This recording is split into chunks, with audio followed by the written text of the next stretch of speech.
এই শহরে রাত হয় রঙিন হয়ে, আর দিন কাটে রঙিনের বাতি হয়ে। এখানে বৈধতা আর অবৈধতা এর মধ্যে পার্থক্য করতে হয় নিজে থেকে। সেখানে টিস্যুর পরিবর্তে টাকা ব্যবহার করা হয়। এটিএম মেশিন থেকে টাকা নয়, বরং স্বর্ণের বিস্কুটই বের হয়। যেখানে লাইসেন্স নিয়ে সংরক্ষণ করে রাখা যায়। এই শহরটি আর কোনো শহর নয়, সেটা হচ্ছে দুবাই। আজকের পরিচিতি পর্বের দ্বিতীয় স্থান পেয়েছে দুবাই। দুবাইয়ের এমন কিছু তথ্য রয়েছে যা হয়তো আপনিও জানেন না, আর এগুলোর আলোচনাই করব আজকের এই ভিডিওতে। ভিডিওটির মধ্যে যে কোনো এক জায়গায় একটা ছোট্ট টিপস দেওয়া হবে, যা দেখে জিতে নিতে পারেন আপনিও। নাম্বার 10, দুবাই সম্পর্কে সবচেয়ে আকর্ষণীয় তথ্য হলো দুবাই সংযুক্ত আরব আমিরাতের 7টি আমিরাতের মধ্যে দ্রুত বর্ধনশীল শহরগুলির মধ্যে একটি। দুবাইয়ের ইতিহাস 125,000 বছর পিছনে প্রসারিত। যখন মানুষ প্রথম সংযুক্ত আরব আমিরাতে বসতি স্থাপন করেছিল, যাই হোক, এটি 18 শতকের আগ পর্যন্ত ছিল না যে দুবাই। মূলত এটি ছিল সীমিত স্থান সহ একটি ছোট মাছ ধরার গ্রাম। আমরা এখন যে শহরটি দেখতে পাচ্ছি তার বেশিরভাগই একসময় মরুভূমি ছিল, যা কৃষকদের জন্য ফসল ফলানো বা পশুপালন করাও অনেকটা কঠিন হয়ে পড়েছিল। নাম্বার 9, বিশ্বের সবচেয়ে বড় বিল্ডিং।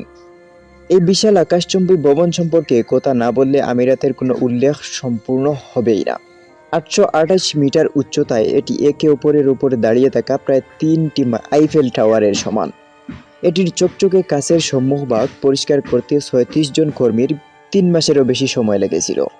এই সুপার স্ট্রাকচারটি একই অনেক বিশ্ব রেকর্ড ধারণ করেছে, যেমন সবচেয়ে উঁচু ভবন, সর্বাধিক সংখ্যক গল্প, সবচেয়ে উপরের আউটডোর পর্যবেক্ষণ ডেক, সবচেয়ে উঁচু লিফট পরিষেবা এবং আরও অনেক কিছু।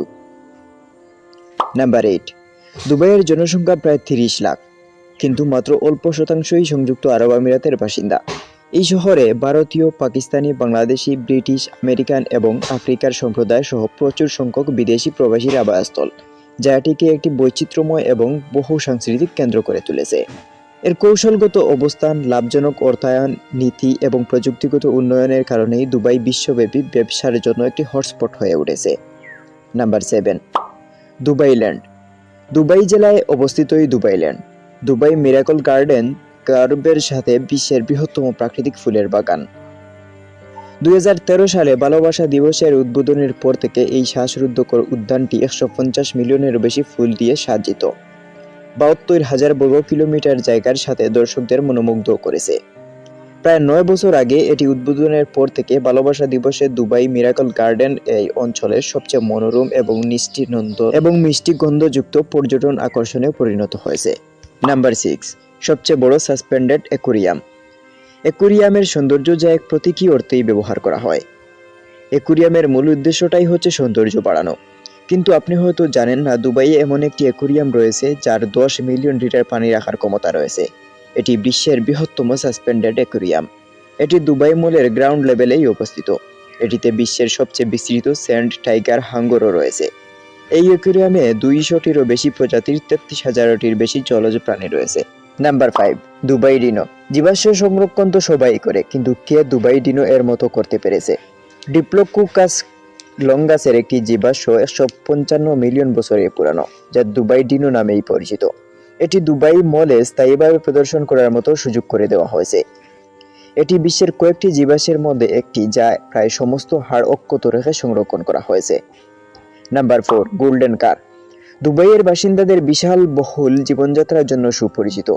এটি আপনার কাছে আশ্চর্যজনক মনে হতেই পারে, তবে এখানে লোকেরা সোনার তৈরি নিজের গাড়িও করে। আপনি যদি দুবাইয়ের অভিনব কৌশলগুলিতে যান, তবে এই দৃশ্যটি বেশ সাধারণ হতে পারে, আশ্চর্যজনক, কিন্তু এটা একদমই স্বাভাবিক। নাম্বার 3, তেল। আমরা প্রায়ই শুনেছি যে দুবাইয়ের অর্থনীতি প্রধানত তেলের উপরেই নির্ভর করে। যাই হোক, আপনি বেশ অবাক হবেন যে তেল বিক্রি করে মাত্র 6% দুবাইয়ের অর্থনীতিতে অবদান রাখে। আর এই শহরের অর্থনীতির একটি বড় অংশ হচ্ছে রিয়েল এস্টেট এবং পর্যটন থেকে আসে। নাম্বার 2, বৃষ্টি। দুবাইতে অন্যতম বৃষ্টিপাত সহ মরুভূমির জলবায়ু রয়েছে। এখানে বছরে গড়ে 25 দিন বৃষ্টিপাত হয় এবং জুন মাসে প্রতিদিন 12 ঘন্টা এবং জানুয়ারিতে 8 ঘন্টা সূর্যের আলো থাকে। বলা হচ্ছে বসন্ত ও গ্রীষ্মকালে তাপমাত্রা 100 ডিগ্রি ফারেনহাইট অতিক্রম করে। দুবাই অত্যন্ত গরমও হতে পারে। তীব্র তাপ এড়াতে শীতকালে বা শরতের সময় পরিদর্শন করার পরামর্শ দেওয়া হয়, যখন তাপমাত্রা আরও মনোরম হয়। যাই হোক, আপনি যদি গ্রীষ্মে দুবাইতে যান তবে চিন্তা করবেন না, দুবাইতে তাপ পরাস্ত করার মতো প্রচুর উপায় রয়েছে। জেট স্কিনিং, কায়াকিং এবং ক্রুজিং এর মতো জল ক্রিয়াকলাপে নিজেকে লিপ্ত করুন, অথবা নিজেকে এমন আপনার প্রিয়জনকে দুবাইয়ের বিশালবহুল হোটেল ও রিসোর্টগুলির একটিতে থাকার জন্য বুক করুন। নাম্বার 1, দুবাই আন্তর্জাতিক বিমানবন্দর। দুবাই আন্তর্জাতিক বিমানবন্দর টার্মিনাল এটি বিশ্বের বৃহত্তম বিমানবন্দর টার্মিনাল। এটি কোনো শপিং মলের চেয়েও কম নয়। এটিতে একটি 5 তারকা হোটেলও রয়েছে। দুবাই ইন্টারন্যাশনাল হোটেল অনেকগুলো অ্যাপেল স্টোর, একটি সুইমিং পুল, একটি জিম সহ আরও অনেক কত কি। এগুলো দুবাই বিমানবন্দরকে বেশ সাজানো করে তোলে। দুবাই আন্তর্জাতিক বিমানবন্দরে এশিয়ার দ্বিতীয় বৃহত্তম বিমানবন্দর। বিশ্বের যে কোনো বিমানবন্দরের চেয়েও দ্রুত গতির ওয়াইফাইয়ের ব্যবস্থাও রয়েছে ওই বিমানবন্দরে।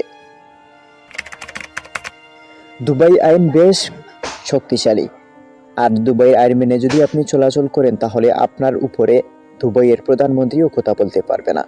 এজন্য আপনি যদি দুবাই ভ্রমণ করেন তাহলে একটু হলেও দুবাইয়ের আইন সম্পর্কে জেনে তারপরে ভ্রমণ করুন।